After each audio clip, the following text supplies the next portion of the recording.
Luhamon hasamar Leyte ay dasayaw nga gisisikati. Ang nagsasayaw hinibida nga permi, labi na kung nakisi-kisi.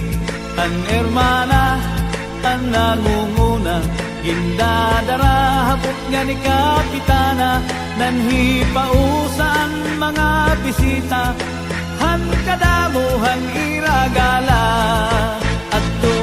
Ato na haladaw kita, napurok ang padis na pusa na.